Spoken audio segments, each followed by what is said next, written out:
السلام علیکم ورحمۃ اللہ وبرکاتہ۔ الفاظ کی جادوگری۔ ایک دن عرب کے 3 بڑے سردار رسول اللہ صلی اللہ علیہ وسلم کے مہمان بنے۔ ان تینوں کا تعلق قبیلہ بنو تمیم سے تھا۔ وہ آپ کی مجلس میں بیٹھے عربوں کے رسمی فخر پر اتر آئے۔ زبرقان بولا، اے اللہ کے رسول صلی اللہ علیہ وسلم، میں تمیم کا سردار ہوں، میری بات مانی جاتی ہے، میں ان پر ظلم و ستم ہونے نہیں دیتا، ان کے حقوق انہیں دلاتا ہوں۔ اس نے عمر بن احتم کی طرف اشارہ کرتے ہوئے کہا، یہ ان باتوں کو اچھی طرح جانتے ہیں۔ عمرو نے بھی زبرقان کی تعریف کی اور کہا، اے اللہ کے رسول، یہ واقعی بہت ذہین، عقل مند اور حاضر جواب ہیں، رعب والے ہیں اور قوم ان کی بات مانتی ہے۔ یہ کہہ کر عمرو خاموش ہو گیا اور تعریف نہیں کی۔ زبرقان لمبے چوڑے تعریفی جملوں کا منتظر تھا، لیکن عمرو نے مختصر سی تعریف کی۔ اس پر زبرقان کو غصہ آ گیا۔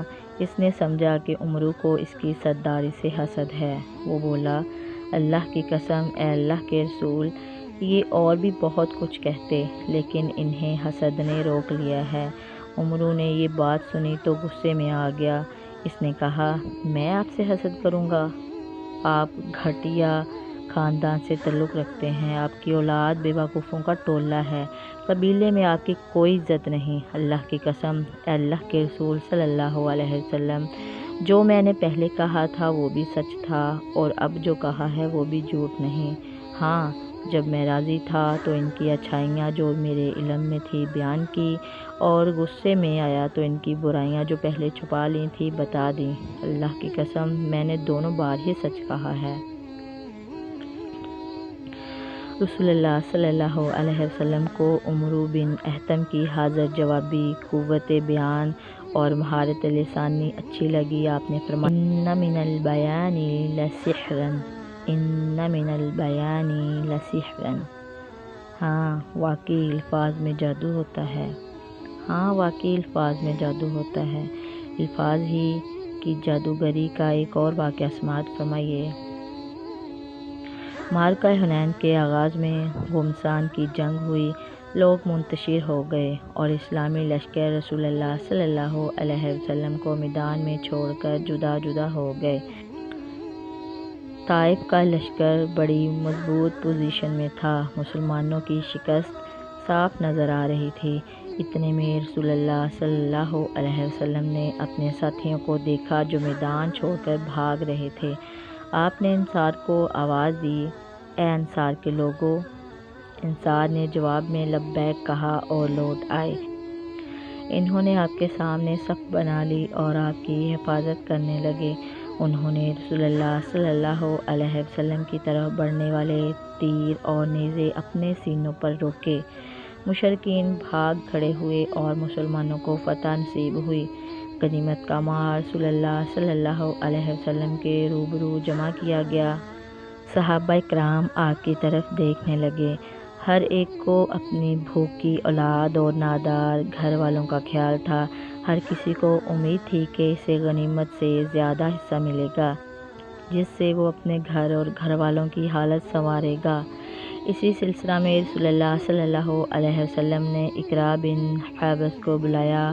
وہ چند دن پہلے فتح مکہ کے موقع پر اسلام لائے تھے۔ آپ نے انہیں 100 اونٹ عطا کیے۔ ابو سفیان کو آواز دی اور انہیں بھی 100 اونٹ عنایت کیے۔ اسی طرح آپ اہل مکہ میں اونٹ تقسیم کرتے رہے۔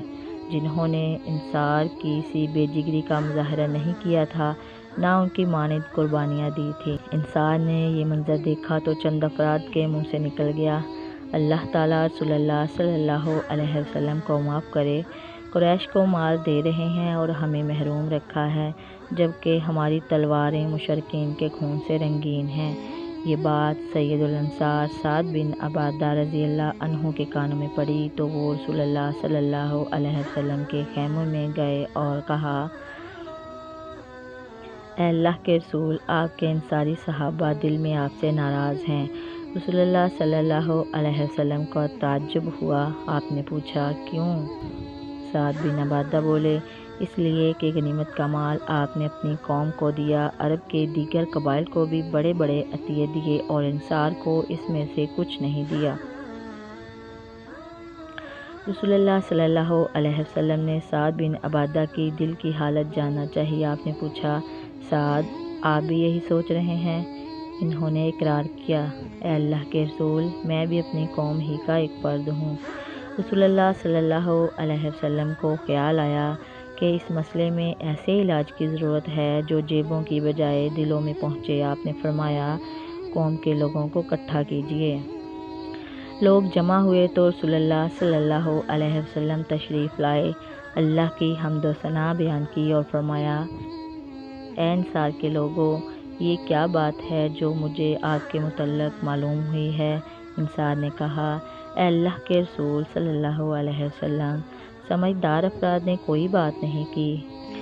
چند نوعمر جوانوں نے کہہ دیا کہ اللہ تعالیٰ رسول اللہ صلی اللہ علیہ وسلم کو معاف کرے، قریش کو دیتے ہیں اور ہمیں محروم رکھتے ہیں، جبکہ ہماری تلواریں ان کے خون سے رنگین ہیں۔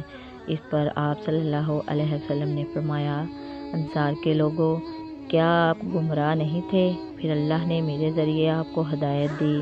انصار بولے، جی ہاں، بالکل، اللہ اور اس کے رسول کا فضل اور احسان ہے۔ آپ نے فرمایا، کیا آپ تنگ دست نہیں تھے؟ اللہ نے آپ کو غنی کر دیا۔ کیا آپ آپس میں دشمن نہیں تھے؟ اللہ نے آپ کے دلوں میں محبت ڈال دی۔ انہوں نے جواب دیا، کیوں نہیں، اللہ اور اس کے رسول کا فضل اور احسان ہے۔ آپ نے فرمایا، اللہ کی قسم، آپ کہہ سکتے ہیں اور سچ ہی کہیں گے اور آپ کی بات سچ مانی جائے گی۔ آپ کہہ سکتے ہیں کہ تم ہمارے پاس آئے، تمہیں جھٹلایا گیا، لیکن ہم نے تمہیں سچا ثابت کیا۔ تمہیں اکیلا چھوڑ دیا گیا، ہم نے تمہاری مدد کی۔ تمہیں نکال دیا گیا، لیکن ہم نے تمہیں پناہ دی۔ تم ضرورت مند تھے، ہم نے تمہاری غمخواری کی۔ اس کے بعد رسول اللہ صلی اللہ علیہ وسلم نے جذبات کو جھنجھوڑنا شروع کیا۔ آپ نے ان کے دلوں کے تار چھیڑتے ہوئے فرمایا، اے انصار کے لوگوں، کیا آپ اپنی خاطر اللہ کے رسول سے ناراض ہیں؟ دنیا کے حقیر مال و متاع کی خاطر؟ میں نے تو اس مال سے چند لوگوں کے دل جیتنے کی کوشش کی ہے کہ وہ اسلام لے آئیں۔ میں نے آپ کو آپ کے اسلام کے سپرد کر دیا تھا۔ اے انصار کے لوگوں، کیا آپ اس بات پر راضی نہیں کہ لوگ بکریاں اور اونٹ لے جائیں اور آپ اللہ کے رسول کو لے کر گھروں کو لوٹیں؟